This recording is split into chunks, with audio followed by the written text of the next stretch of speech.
Hello everyone, Tirak here, and we're going to do a Let's Play of the Starfleet Command Orion Pirates Plus mod. Starfleet Command is a computer game series based off of the 1979 board game series called Starfleet Battles, which puts you in the seat of a Federation, or really any race captain, from the original series Star Trek. The game was incredibly complex and very sort of difficult to manage, a lot of small minutiae to worry about, and games easily could last over 3 hours just with a couple of ships on the board. Somebody, however, in the early 2000s, a studio by the name of 14 Degrees East came up with the idea of taking that sort of complex board game approach and letting the computer handle all the messy calculations and power tracking and damage tracking. And what they came up with was a game called Starfleet Command. Heavily inspired by the original Starfleet Battles. It does simplify a few systems, but for the most part, it's a pretty faithful retelling of how this game is supposed to be. The original Starfleet Command was considered to be very good, and shortly after Starfleet Command 2, Empires at War came out, which sort of tracked the campaign of the return of a race called the Organians from the original series, which were a pacifistic race which ended a conflict between the Federation and the Klingons, bringing with them from the Andromeda Galaxy the interstellar Concordium to try and force peace on the member races. That also did fantastically well, and soon after a standalone expansion for the game came out called Orion Pirates, which added an additional number of empires in this form of the illegal cartels that sort of ran the underworld in the Star Trek universe. Starfleet Command Orion Pirates fixed a bunch of bugs that were found in the original Empires at War and really kind of brought a whole bunch of quality of life upgrades, and also added an entire new tech tier of starships to the game. One of the big things that set Empire at War apart from the original Starfleet Command was the introduction of a brand new campaign system. I think it's 200 and something tile hex map that made up the galaxy that was split between 8 different empires, allowing a real dynamic flow to the system. And we're going to try and sort of enjoy it in a more modern era. Like I said at the beginning, we're playing the Orion Pirates Plus mod by Firesoul, which adds a whole bunch of new ship classes, balancing to the game, and most importantly, for eye candy's purposes, a whole bunch of brand new ship models, a lot of them based off the original FASA designs. For those of you who don't know, FASA was a role-playing starship tactics game based on the original series, and it had a whole bunch of kit bash designs that were based off the original Constitution class, because that was sort of the only cue they had to take from what Starfleet ships would look like. So it's a great quality of life mod. It makes the whole thing look a lot better. As I said, we have 8 major empires to choose from: the Federation, the Gorn, the Hydran, the ISC, the Klingon, the Lyran, the Mirak, and the Romulan. Another 8 cartels and other small organizations like the Orions, Prime Industries, sort of straddle the line of technology between the two and fight their own sort of underground war. For simplicity's sake, for this playthrough, we're going to be playing as the Federation, since pretty much everybody, even if they don't know Star Trek all that well, knows something about the Federation. We're going to be starting in the early era, because that way we get to go through the early, middle, late, and advanced eras as the clock turns on. This game does keep track of what date that it is, and the further you get through the campaign, the more advanced technology gets created, the more resources are brought in for each empire, which produces new ships, which allows the war to continue. We're going to be playing on Commodore, because I'm not fantastic at this game, and I haven't actually played the Orion Pirates Plus mod very much, so there are a couple of things that might come around and bite me in the butt. So we're going to go ahead and start this campaign. Congratulations, Lieutenant Commander, you have earned your first command in Starfleet. We urge you to remember all that you have learned, and to consider that you are still in the process of learning. This will continue throughout the duration of your Starfleet career. You will begin in the heart of Starfleet's Federation space. As you move from sector to sector, you should check to see what missions. Well, this is just telling you what sort of thing you should do to play the game. And here is the map. So, as you can see, the many empires that are in this world, we are the Federation, smack dab in the middle in nice good guy blue. Down here, over to our southeast, is the Romulan Star Empire, who are very scary. to the southwest is the Klingons. They also hate us, and we can pretty much find conflict with them whenever we want. Up here to the northeast is the Gorn. The Gorn, you may recall, is the sort of lizard-like race that we've seen in the original series and from Enterprise. They're staunch allies of ours. Here in teal blue is the Merak, so sort of like kitty cat people. In the original Starfleet Battles, they were called the Kzinti, but when they were brought over to Starfleet Command, there was something to do with some kind of some sort of copyright issue. I think it might have been with Wing Commander because of their cat-like race. The Merak, or Kzinti, we're going to call them Merak because it's going to be easier to say, are at eternal war with the Lyran Star Empire. There's evidence in universe that these two are very closely related, which only made them fight wars more. Down here in purple, we have the medieval Hydrons, and the Hydrons are cool because they have trisymmetry, which makes them look really funky. And way over here on the border is the Interstellar Concordium, who are just sort of bringing themselves into this universe to try and pacify the whole thing under orders from the Organians. Now, because we're playing Orion Pirates Plus, we're not going to have the traditional story campaign that comes with the original Empire War. So we kind of have to build our own sort of story if we want to tell it. So on this ship, we can see who I am. I'm Lieutenant Commander Tirak. The better I do throughout this campaign, the higher my rank will go, up until an Admiral. I am commanding the frigate USS Green, which is at full health, and I have 50 prestige. Prestige is sort of the currency that you'll use to spend to buy upgrades and parts for your ships and repair it. If you do really well, people know you a lot more, and they kind of give you a little bit more deference when you start asking for upgrades and new ship assignments. The news panel will give us all of the complex economic data. All of these sectors can bring in a certain amount of income that allows us to do research and build new ships. This is all handled behind the scenes in the campaign engine. For the most part, we're never going to go into this screen because it just doesn't matter as far as we're concerned. Supply is a screen we're going to come to a lot. This is where we equip shuttles, missiles, fighters, and all sorts of other little demi equipment that we need. The USS Green is an FFF. The first F stands for Federation. The second is our ship type, which is just a standard frigate. It's worth 191 points. If we were to try and buy this ship new, it would be worth twice that. Shuttles are a really useful commodity in this game. You can trade them in to make better shuttles when you're in an actual battle. So a regular admin shuttle like this can become something like, say, a scatter pack, which is a whole bunch of missiles crammed inside a shuttle which fire out and cause a lot of pain on whoever they hit. Assault shuttles can be used to board enemy ships with their shields still up. Suicide shuttles take a mine and are sort of a last resort kill weapon. And Wild Weasels can attract any sort of seeking weapon that's deployed on the battlefield at the time for a short period. The regular Federation frigate, we're probably not going to use them so much. We're kind of limited what we can do because we're so small. So it's not really important to buy these right off the bat for us. Marines are used to capture ships and stations, and they can also be used to attack enemy components. If we knock down a shield on an enemy ship, we can then drop our own shields to beam over Marines to try and destroy enemy subsystems on their ship. Mines can be either beamed out into space if we drop a shield down to do it, or dumped out the shuttle bay for a nice and safe getaway.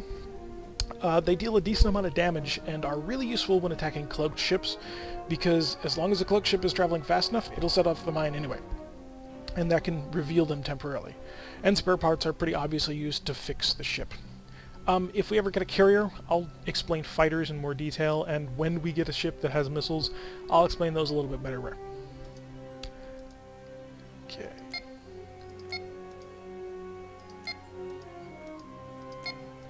And you can rename your ship if you want. I'm not going to, because I like sort of having whatever they give you to begin with. So, if we zoom into the closest level, we can sort of see who's around us. This FF in the lower left corner is always going to be me. As I get a bigger ship, the hull designation will change. Over here, we have another frigate and a light cruiser, CL, stands for Cruiser Light. And down here is a Gorn frigate. You can kind of match the colors up over here, but over time you'll just sort of get used to what they look like. If you're in a sector or close enough to a sector with other ships, they will be dragged into a fight with you, and that can really help, especially once you start taking on bigger, heavier targets.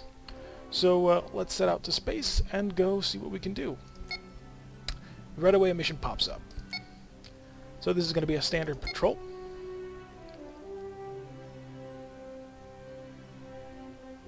You've been assigned the important task of patrolling the area in this sector. This is an important job and is vital to our interests. Your mission is to investigate any strange readings and engage any enemy ships. If you are heavily outnumbered, you should disengage. Sometimes survival is its own reward. Dismissed. Looks like we're going to be taking on the Syndicate. There are several syndicates. This might be the Orions, I'm not sure. But a patrol is generally one of the most common missions that we can do. And so we'll just get underway. Because Starfleet Battles and Starfleet Command is pretty much a combat game, you're always going to run into an enemy. So pretty much always go to Red Alert at the start of a mission. So this is our starship, the USS Green, and this is a FOSSA-designed ship. This is one of my favorite parts about this mod, is the fact that the ship models are much different from what they are in game. In the original game, there's only something like 6 or 8 models per faction. And here we get a nice good look at this. And the Orion Pirates Plus mod adds a whole bunch of new ones. And they look really cool if you're a fan of the FOSSA designs. So, over here, this is our ship MFD. And our Federation frigate is armed pretty standardly. So we have 3 phaser 1s. They are the most powerful phasers you can have. They're also the most energy efficient weapon in-game. Powerful, reliable, flexible. They can shoot down enemy missiles. They can blast at enemy torpedoes. They're a real useful piece of equipment. And pretty much every ship in the galaxy will have them. Phaser 3s are much lighter. They cost less energy to power, but they also have a much lower range. They're not really effective at damaging anything, but for point defense, they're a pretty good choice. These are our photon torpedoes, and they are the Federation's main heavy weapon. I've sort of put the emphasis on heavy because it's more of a flexible weapon than a heavy weapon. Photon torpedo only does 8 damage, which in-game a phaser 1 will do 10 damage at point-blank range.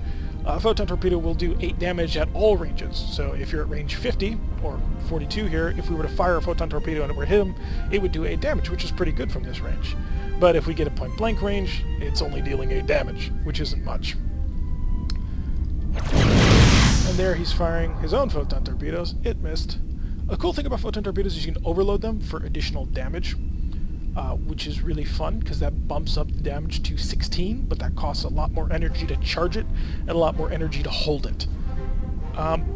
You can also set them to proximity mode. This halves the damage, so it'll only deal 4, but drastically increases accuracy at long range. So it makes it a more flexible weapon. Photon torpedoes are really good, especially if you're fighting someone like these pirates or the Klingons. Now this is a Syndicate ship. It is equipped with a cloaking device, which means I can't fire photon torpedoes at it. And it's got a pretty heavy phaser armament too. Each one of these dots is an extra phaser hardpoint on this hardpoint. So this one is 3 phaser 1s. These 2 are another 2. That gives him 5 phaser 1s. I've only got 3 of those. So he's got a heavier phaser armament than me. But I've got a heavier photon torpedo armament. And we're going to beam a mine in front of him. Blast him with everything we got. Now what I just did was I took one of the mines that I've got equipped and used the transporter to blast it out. It's called the flash cube technique, named by people back in the 70s who had a heck of a lot more time and experience with playing this game than me. Rear shield collapse. And basically, by dumping a mine on top of him, he's forced to reveal himself for a short amount of time. What he's going to do is he's going to cloak, charge his weapons, decloak, shoot at me, cloak, charge his weapons. So we've got to kind of take as many options away from him as we can. I'm kind of content to let him do this, because a Federation ship has pretty good shielding and decent amounts of health. So we're going to slot in nice and tight behind him. Maybe not go quite that slow. And one of the downsides of early Federation tech is you do get into sort of these low-speed, tight Sicilian knife fights, is kind of what we call them. Now, you saw that despite the fact being at a range of 1.06, my photon torpedoes still missed him. Photon torpedoes are heavily affected by ECM and cloaking technology. So, him having this cloaking device gives him a huge defense shift, which is not good for me, because that's my attack shift. And photon torpedoes are especially weak against that sort of thing. So what I'm going to want to do, here he comes out of cloak, he's probably going to blast me with damage, because I'm behind him, and he won't have a photon torpedo shot. Now what we want to do is cross him, and hit this damage shield, and we got it down. So you've got 6 different facing shields. Each one takes damage individually. You see our front shields are weak, our rear shields were knocked down previously. This shield is still pretty much at full health. Federation ships tend to have better shields than most other races in this game, which gives us a little bit more survivability. Our maneuverability, not fantastic though. So we're going to use a high energy turn to see if we can't catch him. We've got loaded photon torpedoes, and he's in close range, so Taking hull smash damage. him. That was a good turn. Forward left shield collapsed. So high energy turn, we kick on our warp engines real briefly and do a super sharp turn. It's a great way to catch somebody by surprise or to get a heavy weapon on target when you need it. I'm kind of playing around with this guy, partially because, one, I love the new ship models, but also because he's using tech that isn't that dangerous to me. Map port shield collapsed. I've been playing Starfleet Command for a while, and normally I head immediately for the Romulans, because they're really dangerous. They've got much heavier weapons than me. But fighting this guy, I don't feel all that threatened, even though all my shields are kind of weak. Federation ships also have better shield regeneration than most other races. Because we're explorers, we have much better labs, which allows us to fix stuff better.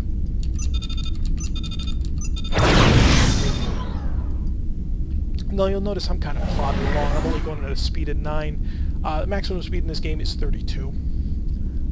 But Federation frigate doesn't have great power. None of the frigates do. So if I want to charge all my weapons and move at the same time, I've got to, cut down the speed a little bit. And so we're going to see if we can't give him a down-the-throat shot, because his forward shield is out. And I'm going to cut across like this. And Several of their systems are offline. yeah, that did it.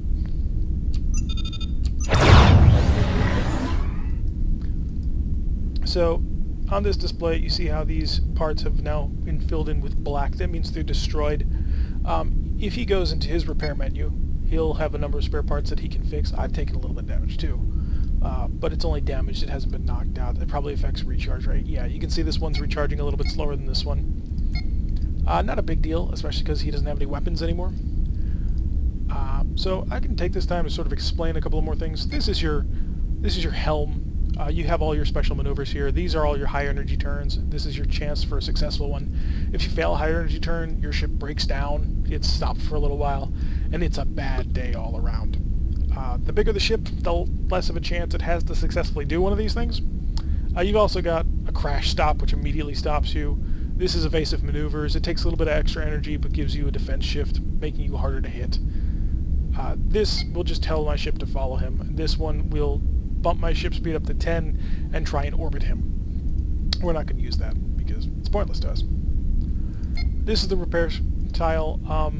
The repair engines, if our power consumption goes down, if our maximum power drops, it means our warp engines have been damaged, and we can use one of our spare parts here to try and fix that and bring our power back up. It's generally a really good idea to always try and keep your power at the max, since everything on your ship needs power. You can also click on a single piece to repair it. I'm not going to because it's a Phaser 3. I don't really care. Science has all your cool stuff. You can launch probes at the enemy. Probe away. Which will give you better sensor readings on him. You'll notice at the beginning of this fight, I launched a probe when he was way far out, and I was able to get a full reading on everything he had. So, whoops, a bit too close. exploding ships will deal damage to you as well.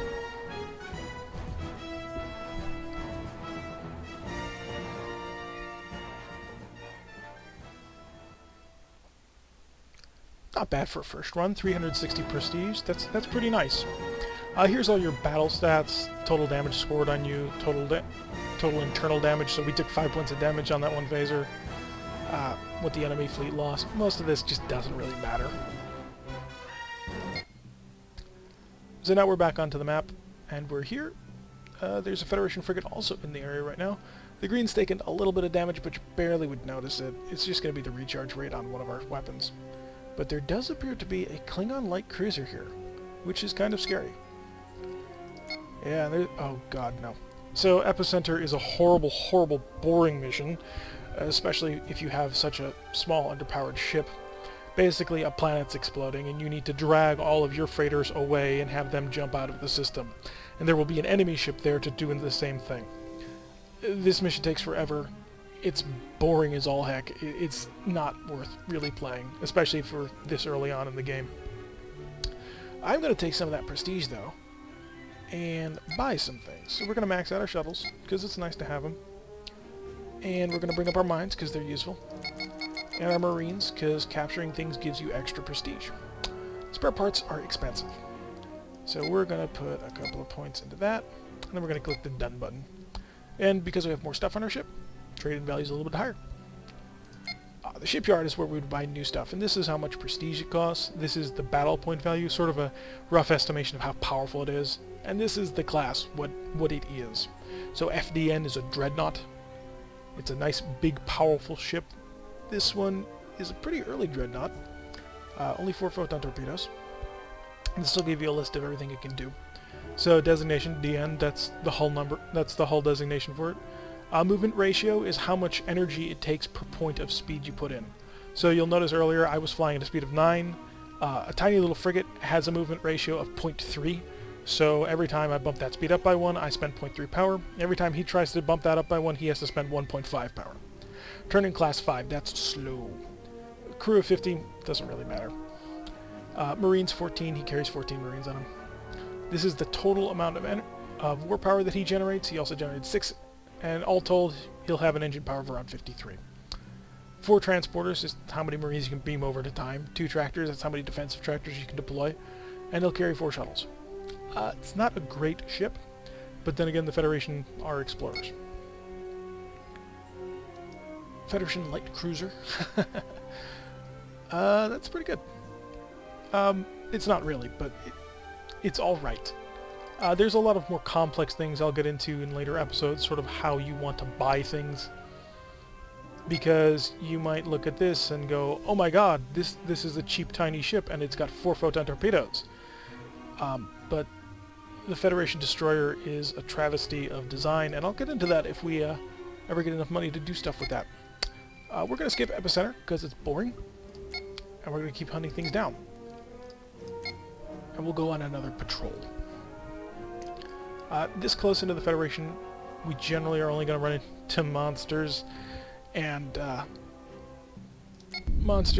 criminals. Battle stations. Monsters are scary, though. And the reason monsters are scary is because they carry very heavy weapons and they have a lot of health.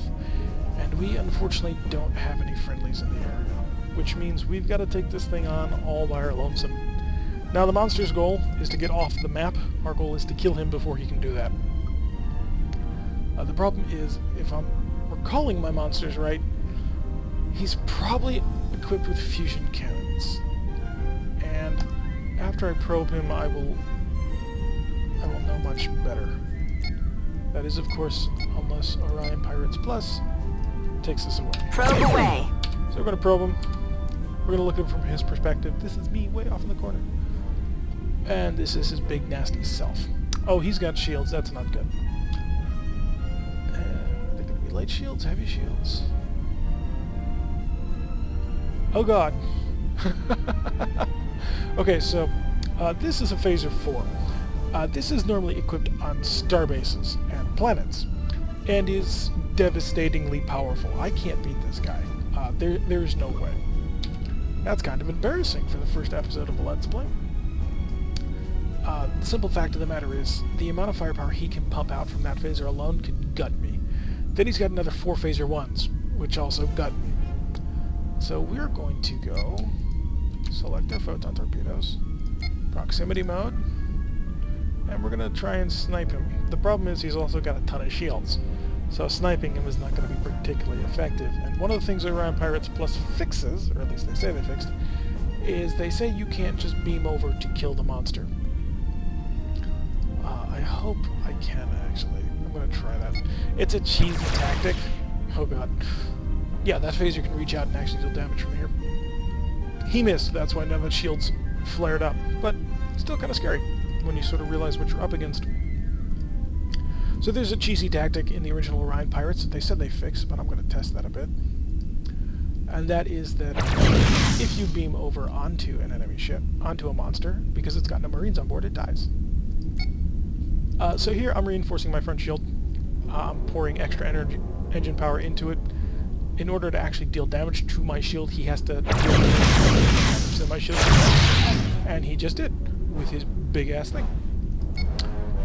So we're going to speed up a bit, and we're going to prepare a high-energy turn, because I'm going to hit him in the butt. Oh god, I forgot about that. High energy turn. Phaser Gs are nasty, because... Wow, he's got... 300. And I couldn't break it. Oh, I still have photon torpedoes. Come on, fire photon torpedoes, please.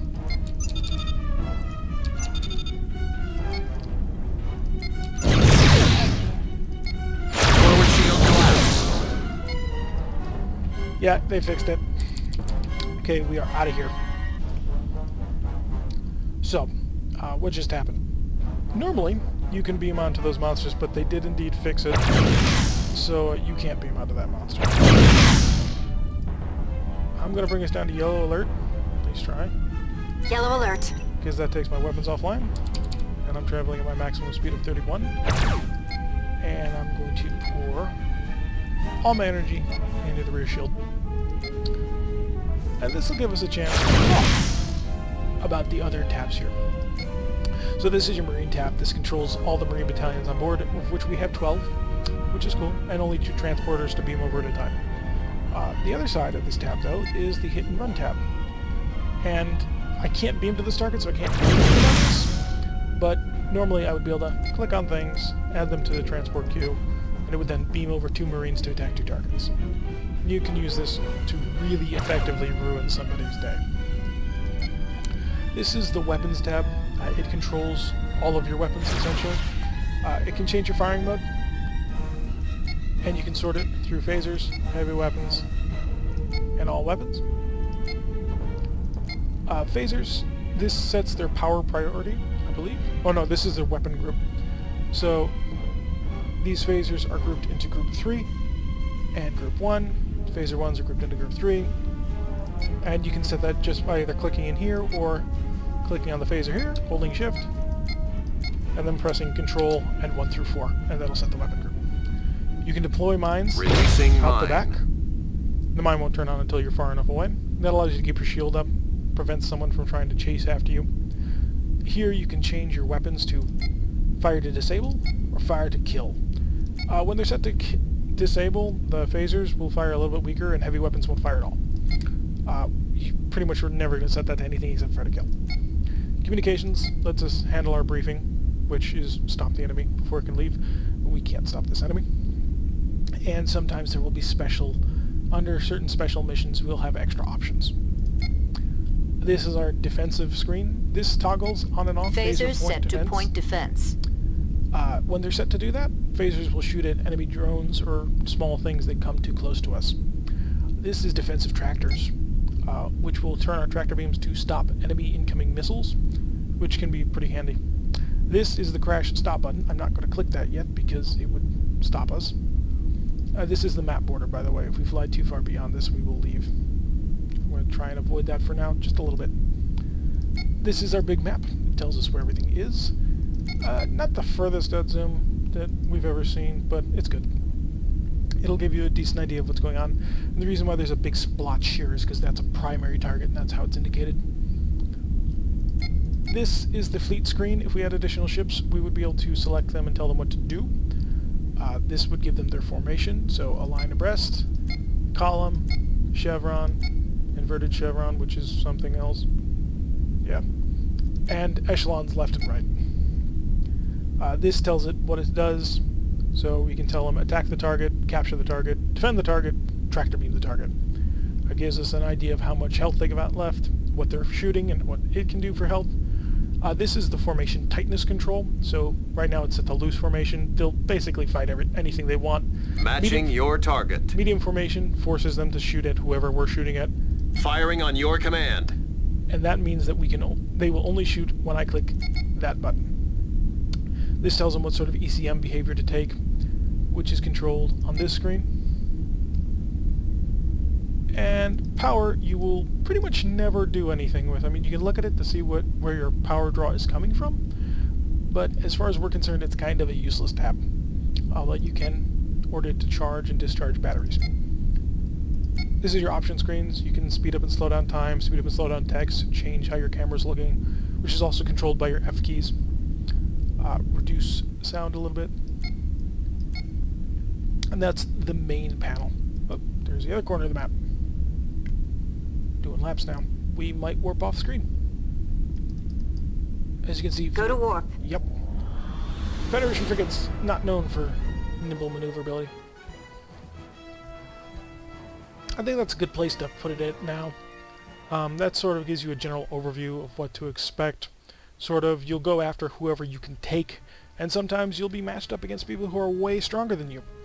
And discretion is the better part of valor. So we were defeated. We didn't lose any prestige. You can lose prestige if you do poorly enough. If your ship gets destroyed, you can get given a new ship, but it's generally even worse than what you're flying. So we're going to head back to Earth here. We're going to resupply the boat. And we'll come back at this next time.